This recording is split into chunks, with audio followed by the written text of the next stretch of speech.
pas beaucoup de temps. Donc j'ai donné les principes Oui, et les résultats. Alors que là, je vais vous montrer un peu plus de détails. Voilà. L'intérêt, je pense. C'est bon. Donc il y a mes collègues de l'INRA aussi, Laure qui est là. On a déjà parlé de suivi agronomique sur la vigne en fait. Donc on se complète bien toutes les deux. Donc on verra après. Je pensais suivre le fil normal de l'histoire. Donc démarrer par l'ancienne opération. On va rester à peu près 3 quarts d'heure là. Et après on ira sur le domaine de pêche rouge qui est juste à côté. D'accord, je connais bien parce que le directeur M. Ojeda est venu nous parler de l'irrigation et vignes. Ah ben c'est parfait. Voilà. Mais c'est des experts, c'est pour ça qu'on a. C'est pour ça que ce consortium a été construit, c'est-à-dire que en fait au départ, le besoin est venu de la CAF coopérative de Bruissan qui a 200 hectares de vignes à gérer, avec des vignes qui sont sur le littoral et sur la CAF, avec un domaine très étendu où il n'y a pas de ressources en eau disponibles. Après le filtre, là on a le compteur justement qui met à nous donner l'indication des éléments et ça fait le tour, mais ça reste jusque là. Là commence la partie désinfection. Donc là c'est 2 lampes UV pour les œufs au début les 2 lignes. C'est des tubes de rétention pour après justement, juste après l'UV, là il y a le chlore qu'on injecte aussi. Alors comme traitement antibactérie, c'est uniquement les UV. Non, justement, UV et en complément le chlore. Et au début, ce que j'avais expliqué, c'est qu'il y avait donc la file B et la file C. Et au début, donc, la file B qui était à 10 000 particuli, c'était justement l'ensemble UV et chlore. Et file C, c'était que le chlore. Et là, on s'est aperçu qu'au final, pour faire la C, on a rassemblé, on a fait une seule coquillage, justement que la C, et après UV et chlore ensemble. Et justement, les 2 cuves, en fait, elles servent comme cuve de rétention pour qu'il y ait un temps de contact avec le chlore suffisant pour justement avoir l'abattement nécessaire sur les bactéries, qu'une fois arrivé sur les parcelles de vignes, il n'y a plus de polyélie et tout ça. Et il y a une élimination du chlore après. Justement, ça se fait en fait sur le trajet. Arrivé, en fait, en sortie ici du pilote, on fait nos analyses, on comptabilise, entre guillemets, on mesure notre taux de bactéries grâce à l'élimination par le chlore. Et en fait, on s'aperçoit que même si on fait le traitement physico-chimique ici avec le chlore, arrivé sur les parcelles, il n'y a quasiment plus de chlore. Ça a été éliminé sur le trajet. Il y a encore des traces, bien sûr, mais il n'y a pas d'impact d'effet néfaste sur la plante. Alors vous avez une pompe là qui permet de... Voilà, c'est ces 2 pompes-là. Vous avez quelle distance par rapport au production? Il y a un peu moins d'1 kilomètre de canalisation. Il y a 600 et 800 mètres à peu près.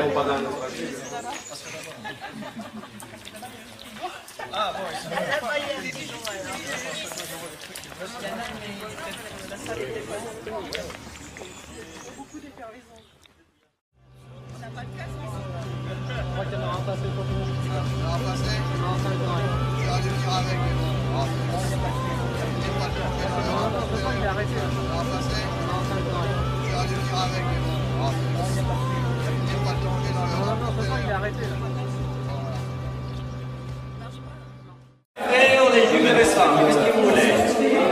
Voilà, nous on est invités. Jus de raisin et on pourrait dire plus dans la vie il y a quelques personnes.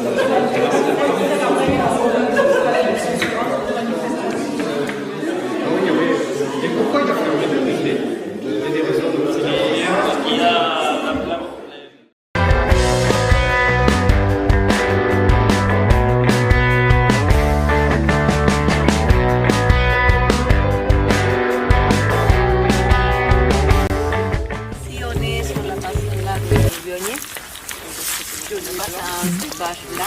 sur un sol sableux. Donc c'est une parcelle qui est irriguée depuis longtemps avec l'eau potable.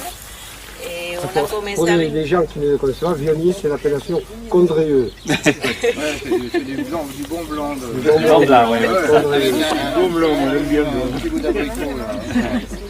Donc avec le dispositif Irrialto, on a commencé à irriguer cette parcelle depuis 2013. Donc maintenant déjà sont 4 ans. C'est la 4e année. 5e année avec cette année. Donc dans le cadre du projet RD collaboratif Irrialto, donc en 2013 et 2015. On avait 4 traitements. Donc notre traitement une partie irriguée avec de l'eau potable. Après une autre partie irriguée avec l'eau qualité B. Et l'autre partie raisonnée. Par rapport à une stratégie qu'a développée Hernán, avec un modèle adapté pour les cépages blancs et un autre pour les cépages rouges. Dans l'autre parcelle, on verra tout à l'heure. Dans les suivis analytiques qu'on a fait, donc c'était un suivi très lourd depuis le début. Donc on a fait des analyses, donc ce que vous avez parlé dans la sortie de l'ESTEP, microbiologie, tous les paramètres microbiologiques obligatoires, physico-chimiques, aussi des micropolluants, des résidus énergéens, résidus de pesticides. Donc, ces choses ont été analysées à la sortie du pilote, à la rentrée à la parcelle, mais aussi dans les boutons, la bactérie. Pour la partie agronomique, donc on a analysé dans cette parcelle les eaux de la nappe phréatique, mais aussi on a fait des prélèvements des sols pour voir s'il y avait ou pas d'accumulation. Au niveau de la plante, c'est là où on gérait l'irrigation par des mesures de potentiel foliaire. Donc avec ces mesures, on savait si on irrigue ou on n'irrigue pas. Et après, on faisait des analyses spéciolaires pour voir la partie de nutrition des plantes. Donc après, on faisait les analyses énologiques de routine au niveau du raisin. Et après, dans les mous, avant de fermentation, on faisait tout le suivi de la vinification jusqu'au bout, jusqu'à les vins finis. Et on arrivait jusqu'à l'analyse sensorielle de ces vins. Oui, ça c'est spectro de masse. Alors, en fait, la station d'épuration, elle abat un petit peu la carbamazépine. On n'a pas fait des contrôles en entrée, on en a fait ailleurs, on sait que ça abat un petit peu, mais pas beaucoup. Et le traitement tertiaire n'apporte rien de plus que la station d'épuration. Donc en sortie du traitement du pilote, on était entre 300, 350 et 750 nanogrammes.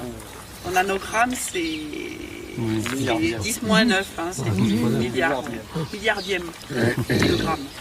Mais bon, quand même une présence. Donc on s'est dit, comme c'est la molécule la plus concentrée, on va garder celle-là, puisque ça coûte cher les analyses, donc on va quand même se limiter. Et dans un premier temps, on va regarder si on en retrouve dans le vin. Parce que si elle en retrouve dans le vin, c'est qu'elle a passé la plante, qu'elle a passé aussi l'étape de vinification et tout ça. Donc la priorité, c'est d'aller voir au produit fini si on va en trouver. Et là, du coup, il a fallu développer une méthode, parce qu'il savait faire l'analyse, mais avec des précisions qui ne nous convenaient pas. Au niveau des microgrammes, la précision était très haute, c'est sûr qu'on ne trouvait donc pas. on n'en trouvait pas. La première année, ils ont fait la mesure au laboratoire des fraudes, hein, avec le laboratoire des fraudes qui sait faire ce paramètre-là. Mais ils nous ont dit qu'il n'y en a pas. Mais quand on a vu l'unité d'analyse qui était du microgramme, on a dit le microgramme, ça nous intéresse. C'est pas assez bas. Ah, mais on ne sait pas faire plus bas, il faut développer la méthode. Donc, voilà. Et du coup, on a cherché partout. C'est en train de se En France, à l'international, il n'y avait pas aucun laboratoire qui faisait cette analyse dans les vins. Et c'est pas de l'eau. Et on a mis la barre très haute parce qu'on voulait les mêmes limites de quantification que dans l'eau. Parce qu'on est dans un milieu alcoolique.